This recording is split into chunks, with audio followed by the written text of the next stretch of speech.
Bonjour à toutes et à tous, bienvenue sur ma chaîne. Aujourd'hui, je vais vous conseiller 5 films d'horreur pour votre soirée d'Halloween.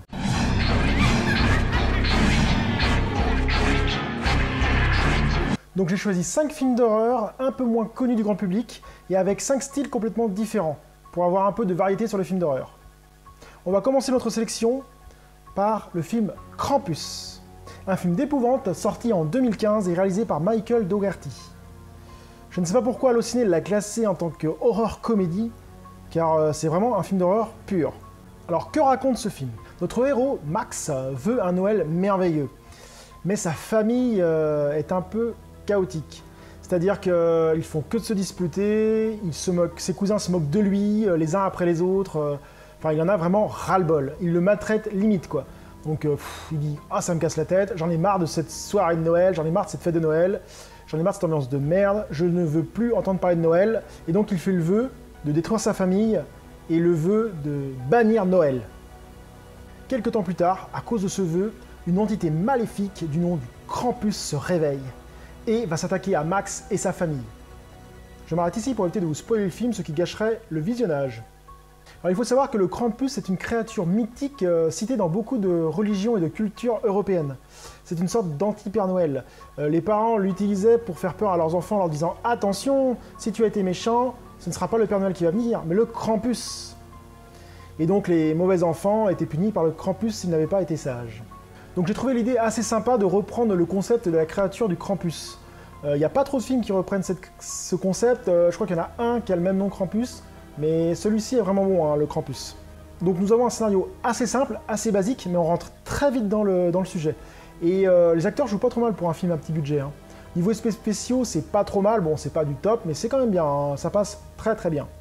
Dans ce film, il y a quelques scènes sympas qui valent le détour du visionnage. Hein. Certaines scènes, sans trop vous spoiler, il y a une scène où la fille elle est cachée sous la voiture. Oh, cette scène-là est vraiment sympa. Bref, j'ai passé un agréable moment à voir ce film et je trouve qu'il y a une bonne ambiance. Et en plus, la fin est vraiment cool. Donc, je vous le conseille. Pour mon deuxième choix de la sélection, j'ai choisi le film Détour mortel, le premier de toute la série. Alors, Détour mortel est une série de films de 6 films exactement, sortis en 2003 jusqu'à 2014. Par contre, il faut savoir que chaque film a un scénario différent et ils ne sont pas égaux niveau qualité. Hein. Il y en a qui sont vraiment médiocres, limite du nanar, et d'autres qui sont de bonne qualité. Donc là, celui que j'ai choisi, c'est pour moi le meilleur, c'est le Détour mortel premier du nom, le 1.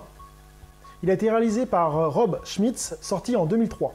Alors que nous raconte ce film? Donc notre héros, Chris, a un rendez-vous, mais un accident bloque l'autoroute, donc il est complètement bloqué. Donc il décide de faire demi-tour et de trouver une autre route. Il tombe sur une sorte de vieille station-service dégueulasse, et il voit un plan, et sur le plan il voit qu'il y a une sorte de petite route qui passe par la forêt, qui va lui permettre de reprendre plus loin la route et d'éviter justement l'embouteillage. Donc il décide de prendre la route et de contourner l'embouteillage. Malheureusement pour lui, par manque d'attention, il heurte une voiture qui était en plein milieu de la route. Bam! Il explose sa voiture et il explose l'autre voiture. Donc les deux voitures sont complètement HS. Manque de chance, aucun réseau mobile ne passe, ils sont complètement alone. Alors Chris, notre héros et les occupants décident de partir justement pour trouver une dépanneuse. Enfin, déjà trouver un téléphone. Ils se disent, bon bah dans la région, il y a bien une baraque quelque part pour essayer de trouver un téléphone. Alors Chris et les autres décident d'avancer tranquillement sur la route pour trouver justement ce téléphone. Par contre, ils ne savent pas qu'ils sont épiés, car la route, chaque côté de la route, il y a une forêt, et dans la forêt, ils sont épiés par quelqu'un ou quelque chose qui les surveille. Et ils ne s'imaginent même pas que cette journée va être la plus traumatisante de leur vie. Je m'arrête ici pour le scénario, pour éviter encore de vous spoiler le film, ce qui gâcherait vraiment le film. Ce film est un très bon film pour moi. Hein. Je l'avais vraiment adoré la première fois que je l'avais vu en DVD il y a quelques années, et là je l'ai revu, il est toujours aussi bon, aussi subtil, vraiment vraiment sympa. Là, ce qui est intéressant, c'est qu'on rentre direct dans le sujet. On se demande ce qui va se passer, on se demande ce qu'on ferait à la place des gens. S'il nous arriverait ce genre de choses, on se dit « Wow !» Je vais m'arrêter là pour pas spoiler quand même. Hein. Les acteurs jouent vraiment bien. Certains de ces acteurs, d'ailleurs, ont fait des séries par la suite. Enfin bref, ce film est un très bon film d'horreur, d'épouvante, et vous pourrez passer un bon moment de terreur. Le troisième film que j'ai choisi pour cette sélection est La Porte des Secrets, un film d'horreur thriller sorti en 2005 et réalisé par Liane Sofley.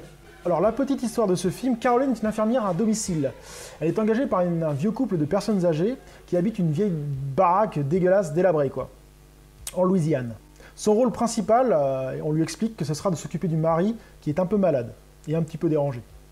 Après quelques jours passés dans la maison avec le couple, Caroline, notre héroïne, trouve que c'est un peu bizarre l'ambiance entre le mari et la femme. Ça l'intrigue vraiment beaucoup et elle se pose vraiment de questions. Donc les premiers jours, elle laisse un peu courir, mais plus le temps avance, plus elle décide d'aller visiter la baraque. Et elle doit mener cette petite enquête. Et elle découvre des choses qui la poussent à aller un peu plus loin sur l'enquête, et ainsi de suite. Et elle va découvrir un terrible secret. Bien sûr, comme d'habitude, je m'arrête ici pour le scénario, pour éviter de vous spoiler le film, ce qui gâcherait grandement ce film. Alors ce film n'est pas du type gore ou d'horreur, hein. Il est plus penché vers du thriller horreur. Mais franchement, le scénario est vraiment bien foutu. Tout au long du film, on se demande ce qui va se passer et comment ça va finir. Pendant le film, il y a plein de trucs qu'on comprend pas trop, des réactions du mari, de la femme, on comprend pas tout. Mais à la fin, tout s'éclaircit, on fait « Oh, ah ouais, quand même !» Comme les deux autres films, j'ai passé un agréable moment à voir ce film, et je vous le conseille. Pour ce quatrième film, j'ai choisi un film petit budget, très peu connu, Late Phase. Un film d'épouvante sorti en 2016, donc très récent, de Adrian Garcia Bogliano. Alors Adrian Garcia Bogliano, c'est son premier film, hein, donc c'est pas un court-métrage, mais c'est son premier long-métrage. Alors l'histoire de ce film commence avec un vétéran de la guerre du Vietnam, Ambrose McKinley. Ambrose McKinley est devenu aveugle pendant la guerre du Vietnam, suite à un accident. Ambrose s'installe avec son chien Shadow au sein d'un lotissement pour retraités. C'est un peu un gros lotissement où il n'y a que des gens âgés. Dès sa première nuit d'arrivée, son chien Shadow entend quelque chose dehors. Il commence à grogner, à se demander ce qui se passe, ça réveille notre aveugle, vu qu'il a une super ouïe, parce qu'il est aveugle, souvent ça arrive ça. Et il se lève et il fait « Tiens, c'est bizarre ». Et d'un coup, il entend du gros bruit chez sa voisine. Il dit « Qu'est-ce qu'il y a ?» Donc il écoute au mur, et d'un coup, BAM ! Le mur s'effrite un peu, il y a une sorte de gros trou dans le mur. Là, il se dit « Qu'est-ce que c'est que ce bordel ?» Donc il a un flingue, il essaie de trouver son flingue pour le trouver et tout. Et là, il entend un gros blam dans sa baraque, il entend son chien attaquer. Il se dit « Qu'est-ce qui se passe ?» Donc étant aveugle, il ne voit rien et tout. Et son chien, on entend... Son chien arrive à faire fuir la créature, la bête, quoi. Et son chien est blessé. Notre héros, Ambroise, retrouve son chien malmené, complètement, quasiment mort. Et il se demande ce qui s'est passé. Donc suite à ça, Ambroise va décider de suivre sa propre enquête et découvrir ce qui se passe. Et il sait très bien que la bête va revenir. Et il va tout faire pour être prêt à se défendre et à détruire cette bête quand elle reviendra. Je m'arrête ici pour le scénario, pour éviter de vous spoiler le film qui gâcherait aussi ce visionnage de film. Alors comme je le disais, ce film est un film à petit budget, alors niveau effets spéciaux, ils sont pas extraordinaires. Mais cela passe très bien quand même, ça gâche en rien le visionnage du film. Par contre, pour les fans d'action et les fans de gore, d'horreur et tout ça, ne vous attendez pas à un film qui bouge beaucoup. Les scènes d'action sont peu nombreuses, mais elles sont bien réalisées et apportent vraiment une touche à ce film. Je trouve que la tension monte pendant tout le film, on s'attend à pas mal de choses, et la fin finit vraiment bien en apothéose. Enfin, moi j'ai vraiment bien aimé ce film, je trouvais que c'était un film posé, vraiment sympa. Ça change des autres films, des films habituellement d'horreur. Je vous le conseille. En plus, niveau jeu d'acteur, c'est vraiment pas mal. Hein. Mention spéciale à notre héros, l'acteur qui joue Ambrose. Il joue vraiment bien. Hein. J'ai vraiment passé un moment avec ce film, je vous le conseille. Pour ce cinquième film, j'ai choisi un film d'horreur thriller, le film The Collector, sorti en 2009, et réalisé par Marcus Dunstan, une sorte de slasher à huis clos. J'ai gardé un peu le meilleur pour la fin, car c'est un film qui est vraiment très bon pour moi. C'était une très grande surprise, la première fois que je l'avais vu en 2010-2011, j'avais acheté le DVD en brocante, je m'attendais pas du tout à ce film, et quand je l'ai vu, j'ai fait « Ah ouais, pas mal !» Franchement, j'étais agréablement surpris. Alors que raconte ce film? Harking, notre héros, mène une double vie. Il est ouvrier le jour, c'est un peu l'homme à tout faire le jour, chez les clients, et la nuit, il est cambrioleur. Alors qu'il bosse chez un de ses clients assez aisés, il repère un coffre. Il repère des richesses. Il se dit, je vais revenir piquer ce qu'il y a dans le coffre. Et donc il apprend que ce client est parti en voyage, que la maison est vide, donc tout aubaine pour lui, il décide d'aller cambrioler la baraque. Pendant qu'il est en train de cambrioler la baraque, il est à l'étage en train d'ouvrir le coffre, il entend des bruits de pas.